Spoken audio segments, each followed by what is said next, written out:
What's up, everyone? Back for another beer review, and today I'll be reviewing a beer from Crafty Ales and Lagers, and they are out of Phelps, New York, and this is their Phantasm. So this is what they're calling an Imperial Milk Stout that is brewed with vanilla, comes in at 8.5% alcohol by volume. No IBUs listed in the time of review. This Crowler is exactly 8 days old, and I want to give a huge thanks and shout out to a good friend of mine and viewer of the channel, Dan, for hooking me up with this one. Thank you so much, Dan, for this one. So Dan hung out with another good friend of mine and viewer of the channel, Chef AK No Jinx, and myself at the Other Half Brewing Company and the Mortalis Brewing Company exactly 8 days ago. And both of those guys brought me a lot of great beer.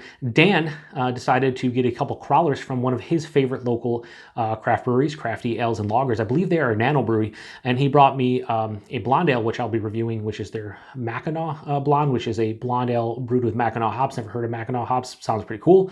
And then this one, and he was like, yeah, I really dig this one. So an Imperial Milk Stout with vanilla, 8.5%. Yeah, sign me up. Sounds awesome. Now, I don't know how long Crafty has been open, but like I said, Dan really enjoys their stuff. So I got a 32-ounce growler here to kill. Should be a lot of fun. Hopefully the beer is delicious. Now, the one thing about Crowlers, as I always say, I'm terrible at pouring them. Just in general, they always spill all over the place. So I'm expecting that to happen here. And if it doesn't, then awesome. Big win. If it does, I totally expected it. This has been kept cold the entire time since Dan gave it to me in the last 8 days. I did grab this out of the fridge about 45 minutes ago and should be probably in the 50-degree range, maybe 55. I like to drink, you know, beers like this. I don't have any nails. All right, here we go. All right, so see what we got going on. I'm going to do the pour. Here we go. Yeah, there it is. Spilling everywhere. That's what I know about this. Look at that. All right, so hang on. All right, not terrible. Terrible, but not terrible, if that makes any sense. Terrible, but not totally terrible. Kind of terrible. So only a little bit on the table. That's okay. Now that fizzed away pretty quickly. It looked awesome pouring out, but yeah, that has this really deep brown color. Looks absolutely fantastic. It's going to look pitch black on camera, but definitely more of like a darker brown, ruby red tinges on the end. Had about a finger of this mocha colored very creamy looking head to it. It has displayed to a thin film, but yeah, looks pretty awesome. Looks like a milk stout. Let's get a nose. Oh man, there's a lot of vanilla. Wow. Yeah, so a shit ton of vanilla right from the get-go, like tons of vanilla. Mixing in with that lactose, which already usually gives me vanilla. One thing I will say about like milk stouts in general, I usually get this metallic vibe in the nose, and it usually doesn't carry over the taste. No metallic vibe in the nose as far as I can tell. Has a lot of roasted malt character. There's like a deeper, darker chocolate. This is more of like a sweet, like Hershey special dark chocolate, so it has a sweet dark chocolate vibe to it as opposed to like a 50, 67% cacao bar. This has sweeter overall characteristics of the beer and notes. That vanilla is really nice. So chocolate, vanilla, roasted malts, sweeter, a little bit of caramel.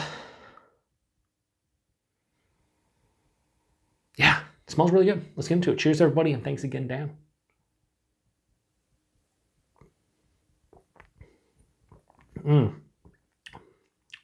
Oh. Ooh, it's like a touch of smokiness in there. That's nice.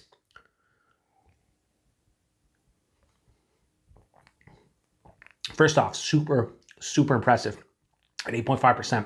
I cannot tell you this is a huge beer, like based on any alcohol strength or anything. None on the palate. A little bit of a warming in the chest. It's probably the only indication, but like on the palate, nothing to tell me this is 8.5%, which is very scary. Get yourself in a little bit of trouble, you know, taking this 32-ounce Crowler down and be feeling great. Yeah, right up front, lots of that sweeter dark chocolate. It might even be closer to milk chocolate in the taste. There's a lot of chocolate in here, and it's very sweet. Roasted malts up front too. Pass through the palate. I'm getting a little bit of like a coffee vibe, like a smidge of coffee, like a coffee roast. That vanilla is omnipresent as well. Yeah, this is nice. Body on this one's higher side, a medium body, so maybe an ever so slight touch thin, but not too much. Like this drink's more like a 6-7%, say 7.5% than 8.5%, which is fine by me.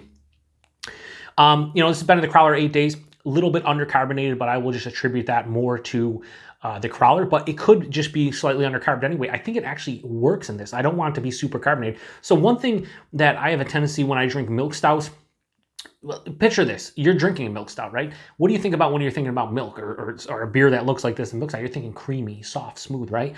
Like chocolate milk. I don't want it to be super carbonated. So this is low on the carbonation scale, but I think it works for what they're going for.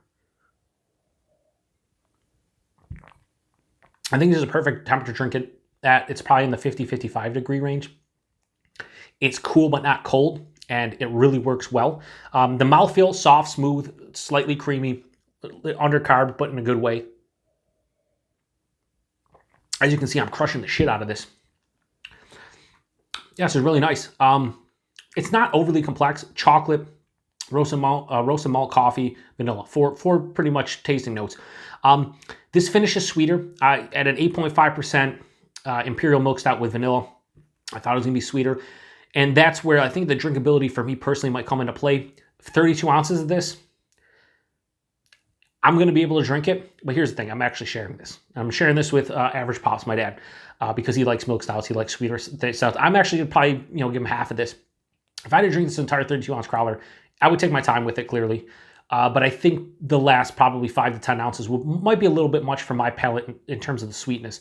That would be the only knock I have of this beer is for me. And again, that's a personal, just like everything else. Beer is subjective, blah, blah, blah. We all have different tastes. For me, I think this would be a little bit too sweet for me as I continue to drink on it. I think a 16-ounce can of this would be absolutely perfect for my palate. Like if there's a 16-ounce can of that, I'd be taking it out. But like I said, I think Crafty Ales and Lager, they are a nano brewery, so they're smaller. So it's just cool to have any of their beer in general. I mean, I don't live close to them. Dan does, so it's cool.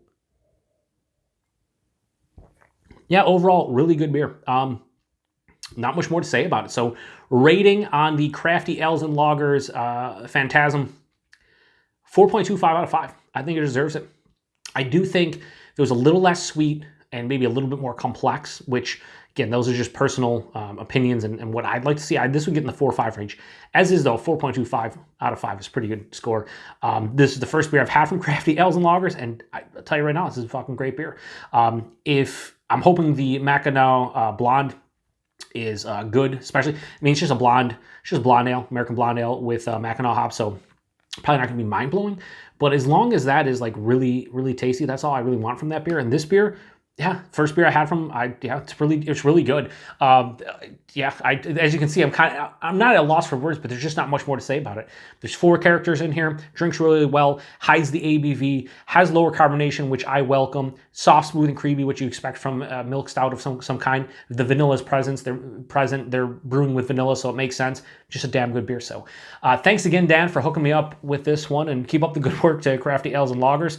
I can't wait to get into the Mackinac Blonde, which I will be reviewing tomorrow. You guys will see these probably weeks apart, but yeah, I'm going to do these back to back while they're relatively fresh.